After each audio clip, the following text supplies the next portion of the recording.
What is up, guys? Welcome back. We are back here, another week down, another week started. This is the Kick Ash Podcast. I am, of course, Ashley. I hope you guys are having a fantastic week, although it did just start. Today is Tuesday evening, December 14th, 2021. The year is slowly but surely closing out on us. This month, the year kind of, I said last week, kind of just flew by, and then this month is just kind of like a cluster with my schedule personally changing, new job, different jobs, all that good shit. Just trying to get in a new routine too myself, and a new routine to start the year, but we'll get into that later on as well, what that means for the wrestling world. But you guys, this week is going to be a little short. Another preview show here, and I may end up doing a review show over on the WWE podcast for AEW's Winter is Coming 2, with possibly maybe Burris, if it all works out well, scheduling and timing-wise for us. So that'd be cool. If not, I would definitely hop back on here and review Winter is Coming 2. But today is just the preview show, and of course, we have to cover the debut of the year, right? That we've all been waiting for. Of course, that is the infamous Hook. Send Hook, guys. He finally was sent. We've seen him, and he has conquered. So we'll definitely get into that, of course, later on. But I would be remiss. Now, of course, this is a wrestling podcast. However, I am a huge basketball fan. My team growing up was the Los Angeles Lakers, mainly because of Kobe. Not really going to get into that because it's still a sore subject for me and very, very sad. But Kobe was like my sports besides wrestling, my sports hero growing up. Like, even when I was on the soccer team, we had like a little photo, your sports team photos, and one of the options for like the pictures that you can receive, and the package was like a little sports card, right, where they would kind of take a picture and then put your favorites on the back, your stats, and all that fun stuff. And we were 8, and keep in mind, so it wasn't nothing fancy. But on the back, I remember when they asked my favorite sports player, or my favorite athlete, I said Kobe Bryant, and I actually got laughed at. Well, not maybe necessarily laughed at, but like, just like, there were a few kids who were like, why would you choose Kobe? He's not soccer, this is soccer, something like that. And to me, Kobe just, the Mamba mentality, right? Like that mindset, it could be applied to so many different things, but in everyday life as well. But saying all that leads to the historic evening that happened tonight. And I said all that regarding the Lakers because the Lakers always have a place in my heart. And I have, for those who know me, I have warmed up on LeBron too, as crazy as that is. Ashley from 3 years ago would never even imagine that being a possibility, so I guess getting old does change your mindset and on some things, but man, I want to say going back to 2014, definitely 2015, but maybe 14, Steph Curry, man. Steph Curry and the Warriors. Steph was something about him just so captivating, and there's a presence about him. Of course, he's his skills to the side, but there's just something about watching him play that I just kind of, like I said, captivated me, and I remember being hooked very, very early on with Steph, and obviously just became a huge fan of the Warriors going from there, and just really, just kind of zeroing in on his career and doing more research and stuff like that. So to see him hit, and it, of course, fast forward, 7 years later, and tonight he sets the record for the most 3-point shots of all time. He averaged out tonight at 2,794. Now, that was the number that he needed to beat the previous record, which was held by Ray Allen back in 2011, who had previously capped off Reggie Miller. So that, man, like, the moment, and I'm sure there'll be clips for YouTube and shit, but, and again, not to harp on it too long, but it was such a cool moment, and it happened in the Garden, which is a cool little reference there, Madison Square Garden, but to see just everyone in that building just take a step back, and in the second he hit the shot, like the overwhelming emotion in that arena, and that overcame him, and him celebrating with his dad, and Ray Allen was there, and Reggie Miller was there obviously as well. It was just really cool, and to see, for me personally, in a selfish way, with Steph being one of my favorite guys. Like it's cool to see that. So shout out Steph and the Warriors, and I don't know where he's gonna end up at final 3-point count wise. The game is still in progress as I'm recording this now, but man, like, guys, I don't know if you guys are basketball fans. I'm sure you guys do enjoy sports and not just wrestling. But yeah, I feel like the Warriors too are kind of, maybe it's died off a little bit now, but kind of like the Patriots, right? Where a lot of people love to hate them, especially when they had KD on their team, and they were quote unquote super team, right, and all that shit. But man, like, say what you want, but Steph is a monster. He's something special, man, and he's changing the game. So shout out Steph, and it wouldn't feel right to me personally after seeing him hit that record breaking 3-point shot tonight, without acknowledging him and making sure that this moment happens in my little podcasting world and in history, and to keep this moment as well, looking back on it too, like any flashback shows or anything like that. Like, I think with the Kobe tragedy that happened last year, it's still kind of eye-opening, like you truly just never know when it's your time, you know what I mean? And it doesn't matter how much money you have, obviously, right? Like, you can be a millionaire, almost a billionaire, or you could be your average person just taking a regular flight, or just going to work, or walking to your car, or driving to work, or anything like that. Like, life is so short, it can happen in your sleep. So I think especially, of course, with the pandemic and everything, kind of giving people their flowers while they're here, you know what I mean? So, and not to make this on a down note, but it's just kind of that feel-good moment, and to see everyone kind of pause the game and just take a moment to celebrate Steph. It was really cool. So shout out Steph, shout out the Warriors, love my guys. Hope they claim the championship again this year, but that's a whole another podcast, but just had to at least put that out there and get that on record. But going forward, we will be talking about, like I said, of course, the preview for tomorrow's winner is coming too.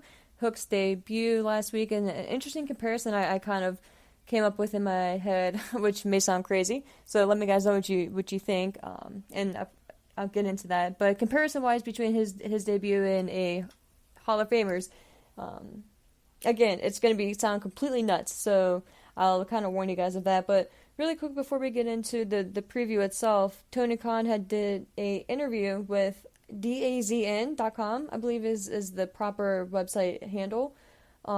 Just kind of hyping the show, winter is coming too, and everything else that's going on throughout the month of December.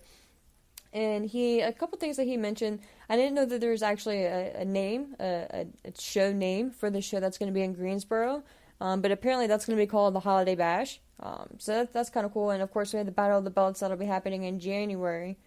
And I believe, I forget the location of that. I wanted to say Texas, but that's winter is coming too. So I'm not quite sure offhand the Battle of the Belts location, but that's not until January. But I think the Holiday Bash show in Greensboro, that was of course the one that they were hyping up with Sting, and it looks like we're going to get an FTR versus Sting and Darby Allin match, most likely at that show, which would be really cool. And it's, as I'm saying that, with it being in Greensboro and just the wrestling history, just the buckets and buckets of wrestling history that are surrounding that area, Sting, Arn Anderson, Tully Blanchard, and a lot of other guys, wrestlers rather, who are on the AEW roster.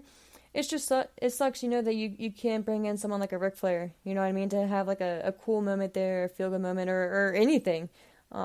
It just kind of sucks, and I'm not going to get into that, but for me personally, that was not the first thing I thought of, but one of the things as I was kind of pondering about that show and seeing where they took that angle with Sting and FTR, it just sucks, it is what it is, and of course, Tony Khan has made the right decision, and if that's what he continues to do going forward, I definitely support and agree with him with that, and I'm sure a lot of us do, but it still doesn't lessen the blow, and it still doesn't take away from how much it sucks, you know what I mean, and the shittiness of the situation that, we could have a cool moment, not saying it has to be anything major or a match or anything, God forbid, like that, but just a cool, in-ring moment, or just a moment on the ramp, or just some shit, but it just seeing that, the location of that and the Holiday Bash show, it's just kind of a shame, but all that set to the side, that negative part of it, I still think that show is going to be pretty cool, and to see Sting, which I'm pretty much just going to say he is going to wrestle in the tag match. They haven't confirmed it or anything yet, but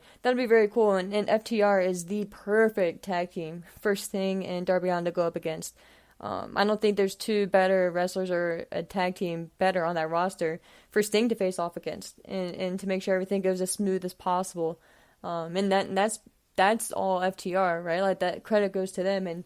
And what a year that they've had. Just to think of all the promotions that they have gone through this year, right? Like, of course, AEW, AAA. I want to say, did they show up in Impact? Maybe not.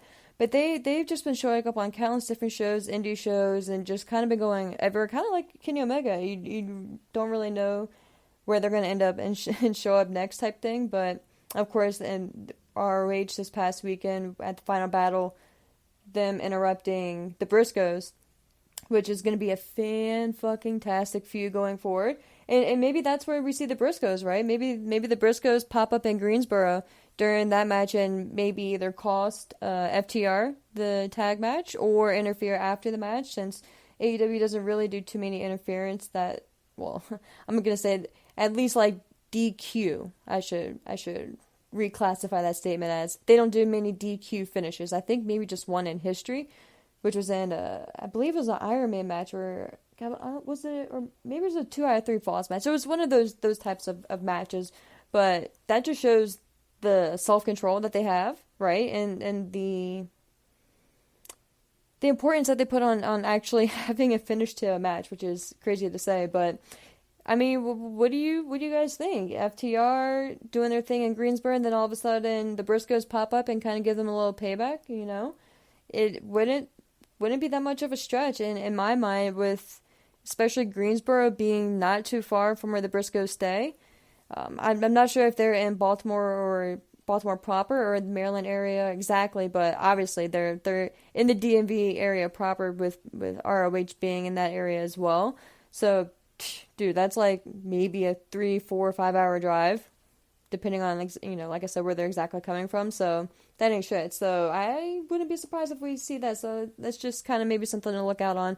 But Tony Khan had also mentioned that we may not be in for the last bit of surprises, and that the month of December could not quote especially what he said, but he pretty much said that we may be in the loop for another surprise here or there before this year wraps up. And last year, with Winter is Coming, with the debut of the Winter is Coming type of branding for the show, we got Sting, which obviously none of us were really expecting. So I wonder what that brings this year. And of course, last year's Winter is Coming show was also main evented by Kenny Omega defeating Jon Moxley for the AEW title, that debuted and brought Don Callis into play and kind of kicked off the Impact relationship, which is crazy to think that it's been a complete year almost. So that's just kind of it shows you time, right? And the concept of time is just still kind of surreal. But last year was a very big show. Winter is Coming. It set the bar pretty high. I don't know if this year has as much hype going into it, but I think the wrestling matches that we have on this year's show may stand out and may make the card, maybe, I don't say have a better foundation, but just the show itself be more solid, I think. And at least compared to Winter is Coming from last year, which obviously, like I just said, Omega and Mox was the standout moment there, especially with the title change. But for real, that and the Sting, that's pretty much all I remember mainly from the Winter is Coming match from last year. So this year we have a few good matches, which, like I said, we'll get into. But I thought it was interesting that Tony Khan said that we, at least, and especially for the immediate future, right, that we may not be in for, or we may not have seen the last of the debuts from this year. So, of course, let the speculation begin. I think the main one is still Wyndham Rotunda, aka Bray Wyatt. Depending on the route that he wants to go with the character, you know, making a debut at Winter is Coming too could be kind of fitting, you know? I don't know. And to be honest with you, as crazy as it sounds, I'm not really, like, dying for a Wyndham Rotunda debut. And not saying I don't want it to happen, but I kind of want to, like, and I don't want to sound like I'm complaining, because I'm obviously thankful for everything that we've gotten with AEW debut-wise and talent acquisition-wise, but I kind of want to just see them focus on what they have right now, and just kind of continue to build and just go from there. I think they have such a stacked roster that you really, I mean, obviously they don't need anyone else, and you have the luxury of having all of this just abundance of talent out there, and you'd be stupid not to, right? Like, I'm not saying Tony shouldn't sign anyone or a good amount of people who are out there, right? Like your Keith Lee's, your Karrion Kross, your Bray Wyatts. Um, I kind of want them to wait, saying all that. Now, if when the Rotunda shows up tomorrow night, I will be super fucking happy and all that. But again, with him filming a movie and all that good stuff, I'm not holding my breath on it. Not to say that we won't get someone else though. I don't know who that may be, but I think of course the odds-on favorite going into it is a Bray Wyatt Wyndham Rotunda appearance, but it's not the speculation and the hype going into it, like, of course, like your CM Punk speculation or anything like that. So if no one debuts and no one shows up and it's just everything as we have advertised right now, I think it's still going to be a kick-ass show. And again, I don't think we need anyone to debut. But if we do, I think it'll obviously just be another plus, and it'll be fun to see, obviously, who it is and how it plays out and how it intertwines with storylines. But I don't think we need it, and I don't think that we as a fan base should maybe be disappointed if we don't get anyone tomorrow night. But here we go into the actual card itself. I'm gonna throw my little predictions here. Don't hold me to them, too bad. But nah, let me know what you guys think, and if you guys think I'm completely off on something. But I will, as I was saying that, I was looking at my notes here, and I was almost completely remiss the comparison. So, of course, we had the debut of Hook last week, and I didn't see the video or listen to the video itself, but there was a video or an interview rather that I saw a few people reference and pulled a few quotes that Hook had done. Obviously, I guess it was prior to his debut, and he, I say obviously, and I could be wrong with that. It may have been done right after his debut, but regardless, I obviously need to go check it out in full myself. But he had mentioned that pretty much everything regarding his character he did himself. When it comes to the selection of the entrance, obviously he had Tony Khan, obtain not the right, I guess lease the rights type of thing. Which is, I'm so fascinated I would be so fascinated to see and hear, like, just exactly how something like that works and how it breaks down, right? Is it for, all right, I'll give you the rights to use this song for a year or 2 years, or is it a certain amount of plays and stuff like that? So I just be kind of, just the nerd in me be kind of fascinated to just kind of see how stuff like that gets broken down and negotiated and stuff like that. But of course his entrance theme is from Action Bronson, the Champion's Intent. Pretty cool. He said that he had been listening to Action Bronson since, I believe, 6th grade or something like that, and he was very, very just engulfed in the hip-hop and rap world. He mentioned, I didn't write them down, but he mentioned a few rappers who he had kind of been following in Action, Bronson obviously being one of them. Bronson, I think, is a huge fan of Taz itself and a wrestling fan as well, so it kind of plays in well there and is really cool. But his gear, too, his boxing trunks, and I believe they were dark green, if I'm not mistaken, and his white boots, which apparently weren't really wrestling boots, they were some type of shoe that he had created. He said he wanted something of like a sneaker type feel, but obviously a lace boot as well, which now that I say that as well, I kind of want to go back in and get just look at it and get like a close-up visual of it. But that's cool, and the kid's 22 years old, and he's already devoting and just putting every fiber of his being into his craft, and that's so cool to see. And the debut itself, I mean, the second he walked out onto the stage and the gum chewing, like the hair, the look, just the intensity with not being cocky, it's just something about him. And the comparison I'm going to make, and I guess I'll touch on the match as well, and of course shout out to Fuego del Sol. Like he played a huge part in this match as well, and the match itself was probably about 5 minutes, if that.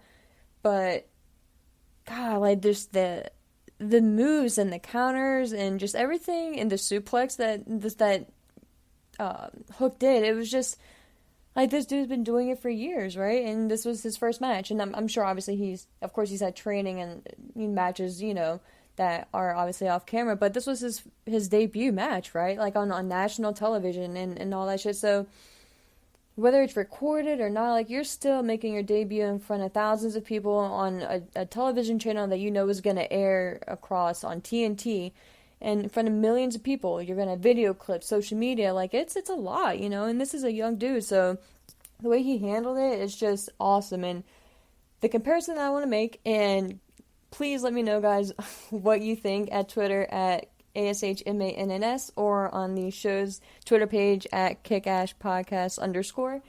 I'm gonna take a bold step out there and kind of compare him to Goldberg when Goldberg made his debut run in WCW. And hear me out, okay?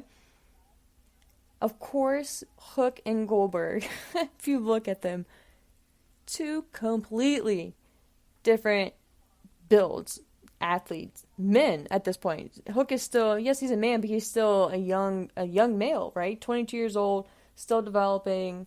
Goldberg, I don't recall offhand his exact age, but definitely well into his adulthood, you know what I mean? So the comparison that I'm making is just the hype and the unknown around him. And I think just the cool factor with both of them, like, and I'm not saying that this needs to lead to a undefeated streak for Hook and him just plow through the whole roster and go straight to the title and then end with a finger poke of doom and all that bullshit. You know what I mean?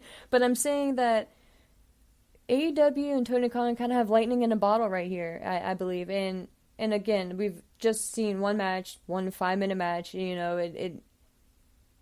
I could be blowing smoke and just overhyping it, but there's something about him, something about his presence. He comes out there, he walks to the ring, he has a purpose, he has a focus. He played to the crowd maybe once or twice, and that was cool. It was kind of like it was during the match where he was obviously well in control, and he just kind of took a moment and kind of raised his arms to the side, just kind of just to recognize the fans real quick, but not to play and pander to them. And just the way he kind of controlled the whole segment was just something about it. And he did his business, kicked ass, and then left. You know what I mean? Didn't even walk up to Taz, no emotional, you know, like, no nothing. And I loved it. And shout out Taz, too. He obviously was proud of his son, and there's a very, very cool picture of him standing out, clapping for Hook as Hook is walking down the ramp, which is so dope. Whoever took that photo, just shout out to them on that awesome shot. But, man, I can't even imagine what it's like for Taz to see his son go out there and debut on such a large scale and to be able to call his match. And he wasn't like a pushover either. He wasn't all mushy and biased or anything like that. He called it down the middle. And of course, he showed up a little bit of favoritism, but it wasn't over the top. It wasn't like, oh, Hook does no wrong and Fuego sucks and nothing like that. And even on Twitter, Taz put over Fuego and gave him respect for doing business and stuff like that. So I think it's a really cool thing and something that we have here, and there's just something about him. I feel like there's the Goldberg thing, like, it just kind of, I don't know why it popped into my brain earlier when I was driving, but there's just something about him, you know what I mean? And I think that he could be another pillar, right? Or he could be not even a pillar. I think he could be something different. He could be like the foundation of AEW going forward and kind of like the platform that they can build off of in the future. So just something there. Let me know what you guys think about that crazy comparison. But now we'll actually get into the card itself, or winner is coming too. The card itself has 4 matches in total. 1 women's match. No Dr. Britt Baker. I guess it makes sense, you know, with her kind of being involved and tied up with Riho, and obviously she's the champion. You're going to want her to defend at the Battle of the Belts, which is going to be in January. So I get it, and I am at least very thankful that we get a women's wrestling match on this show, and of course it being Serena Deeb and Shida, which I will get into a little bit in a little bit here. But the first match that I have written down here is Matt Sydal versus Wardlow, which I hope is just a squash match. And I hate to say it because Sydal is a very good, obviously, and solid and maybe a little underrated wrestler. And I think he's kind of in like that Bobby Fish role where he's, I don't want to say enhancing the talent, but kind of there to kind of put over his opponent in a way and still put on a kick-ass and competitive match. Again, that's just kind of my take on it. And I think the way someone like Seidel can fly and move around the ring, especially for how long he's been doing it still at this point, which is just insane. So shout out to him too. But I think this could be, in a sense, I don't want to say a breakout match with Wardlow, but just I think this needs to be just a dominant powerhouse match for Wardlow. And just show his aggression, right? And everything that he has built up and just kind of take it out on Seidel. Maybe 2-3 minute match. Maybe it'd be longer, since we do only have the 4 matches here, kind of looking at the show in its totality. But for me personally, I would kind of want Wardlow just to kind of just demolish Seidel here. So my official pick is going to be Wardlow here.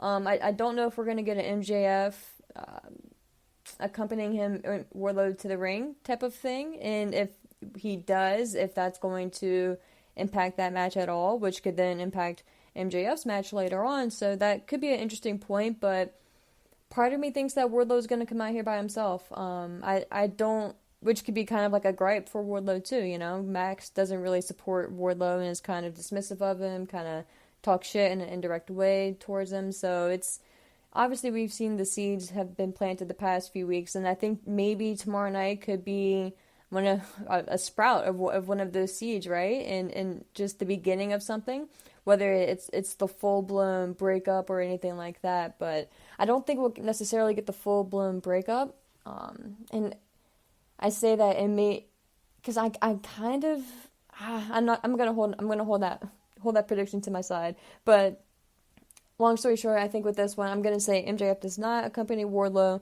It's just Wardlow, Seidel. Wardlow demolishes Seidel in about 2, 3, 4 minutes tops, moves on. But I do think we see Wardlow later on with MJF, accompanying MJF to the ring with his match against Dante Martin, which I'll get to in a couple seconds. But I don't think we get any type of MJF involvement here, which I'm happy for, and I hope we don't. But the second match we have listed here is, of course, Serena Deeb versus Hikaru Shida, and this is their third match, and I think this is gonna probably steal the show. And in a way, I think this is probably another reason why we only have 4 matches listed.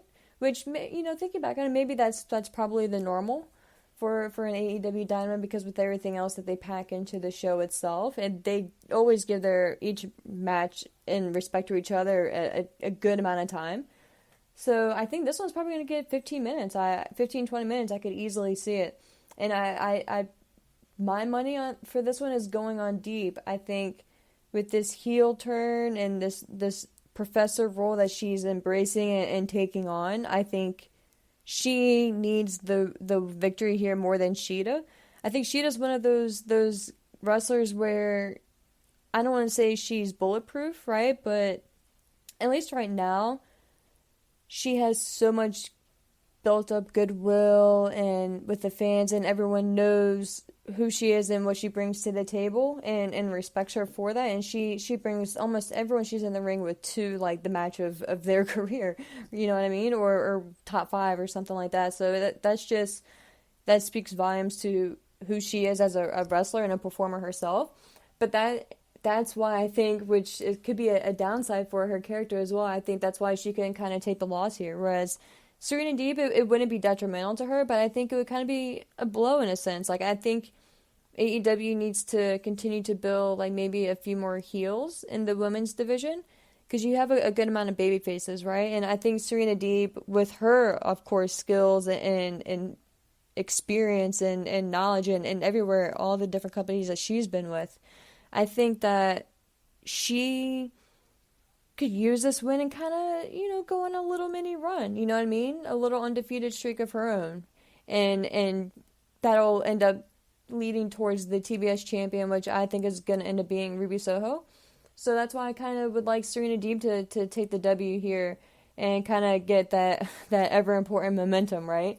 So when Ruby does, my prediction, end up winning, that kind of sets up a feud right there, which I think would be very, very nice and very good. And just very nice, very evil type shit, you know what I mean? So, shout out Danhausen. But I don't know, I see Deeb winning here. I think Shida can maybe take a little bit of time off, heal up, and I don't really think she has a true knee injury. I could be wrong there. I think it all has just been with the story, but I think it'd be cool to see her kind of just maybe milk that up a little bit more too, and just kind of just give Deeb a little bit more clout and a little bit more bragging power for kind of taking if you think about it, because if my prediction is correct, she'll kind of win the little series here. She'll win 2 out of the 3, and she would have taken away Sheeta's moment when they had created that trophy, right? And kind of in an indirect way, which was very well done by the company. Looking back on it, they were taking a shot at Deeb, right? Which is the whole idea, storyline wise, not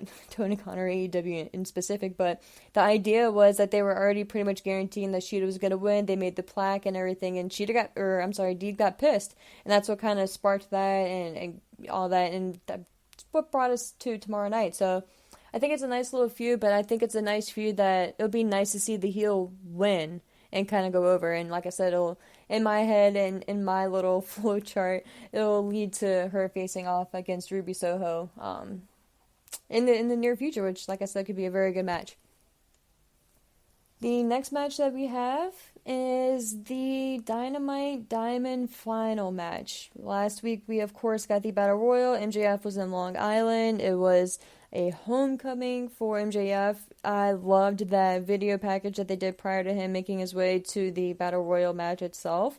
It was maybe a minute and a half, maybe not even that long, but so well done. Make it a point to go out and catch that clip if you didn't see last week's show for whatever reason. But I loved the little mocking of CM Punk that MJF did. I don't know if everyone noticed that. I haven't really heard too many people mentioning it, but and I'm sure he was very emotional, but just him being emotional on stage, kind of dropping when he made his way down to the ramp, embracing the fans with his back against them, and just like that hug that the fans and the wrestler can do on both sides. It was kind of reminiscent of what Punk did, and what Punk continues to do. So it was, I feel, a nice little play there, a nice little Easter egg or what have you. But again, I kind of thought it was going to be maybe more pro MJF.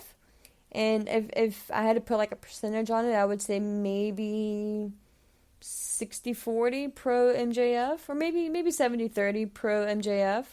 For last week, but I don't know. And I think shout out to Punk too, how they set it up perfectly with MJF starting off the show, which I had hoped that they would do. And instead of it being MJF who came out, it was Punk. And Punk just pretty much just shit all over Long Island's hockey team, saying how much they suck.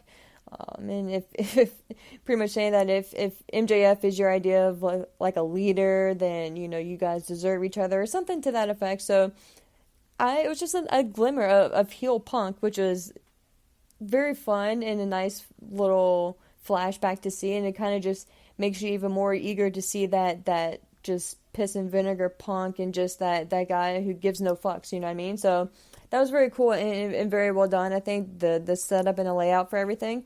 Although I was kind of bummed that we didn't get an actual promo from MJF last week, but I am happy with I'm hesitant just because I thought the Battle Royal itself was a little, I don't want to say lackluster, but I was kind of maybe expecting a little bit more substance to it. And the ending just kind of felt a little flat. I don't really know why, but I still obviously thoroughly enjoyed it, and it sets up for the one-on-one match, the final match, which is of course MJF versus Dante Martin for the Diamond Ring. And a lot of people are saying that they think that that Punk is gonna cost MJF the ring. Or maybe this will be where Wardlow and MJF break up, or Wardlow tries to interfere to help MJF, and Dante either takes advantage or it backfires or something to that effect, and MJF loses. I don't want to see it. I don't think Dante needs the ring right now. I think it could be cool, but I don't think Dante needs it. I think MJF is the perfect holder for the diamond ring itself and the whole idea behind the ring, because besides wearing the ring, there's really nothing else to it. You just literally win the right to have the ring for a year, which is amazing. Don't get me wrong, the ring is spectacular. It's beautiful. I'd definitely fucking love to have that ring for a year. But I'm saying, like, you don't, it's not like you get a title shot or anything else as well, right? Or anything like that. It's just you win the ring. And Dante's not no, I was about to say he's not a flashy guy. In the ring, he is all that. You know what I mean? Like, of course he's flashy, and the dude is just unreal. He's not human. But when I say he's not flashy, I mean the 90% of the time he's not in the ring, you know what I mean? That we see him. So I don't see him walking around wearing the ring or utilizing the ring in the ring or anything like that. Like it just doesn't seem like a good fit to me. And I think that if you wanted to take the ring off of MJF, maybe have him line up or face someone else other than Dante Martin.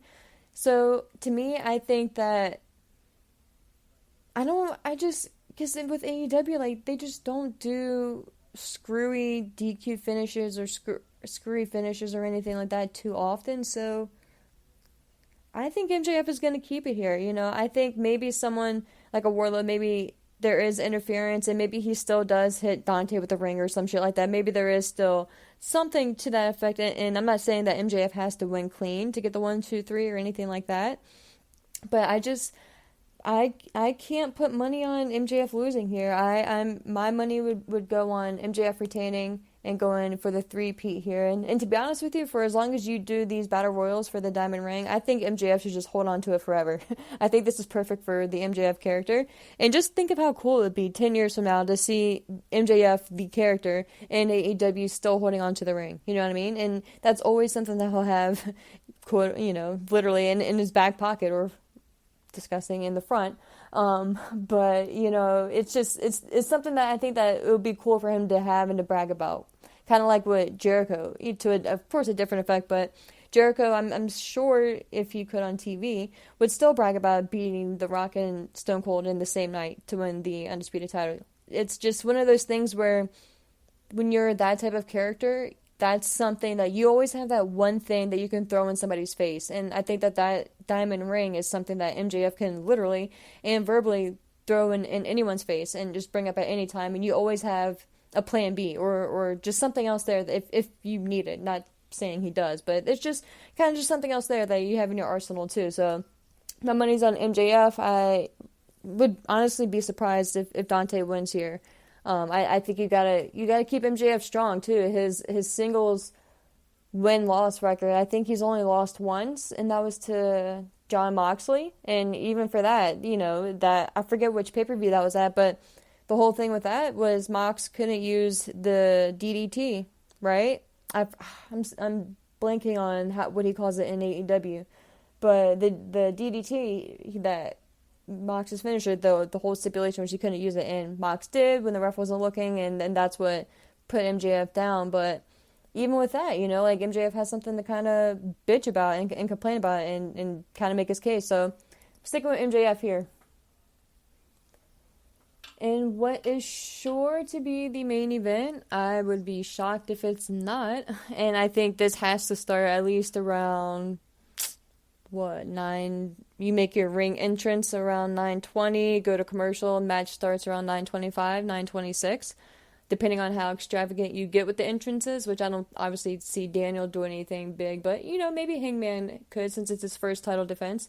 But something about this match feels a little off to me, and I really don't know what. I'm still obviously stoked and looking forward to watching the match itself and think it's going to be kick-ass, but I don't know, man. It's just I feel like it's one switch down a gear. You know what I mean? It's just not quite like if I expected his reign, the beginning of it, to be at like a 10, maybe it's like a 8.5. And of course, this is the first opponent that he's going against, and the story itself and the focus has pretty much been on Bryan going through the Dark Order to get the Page.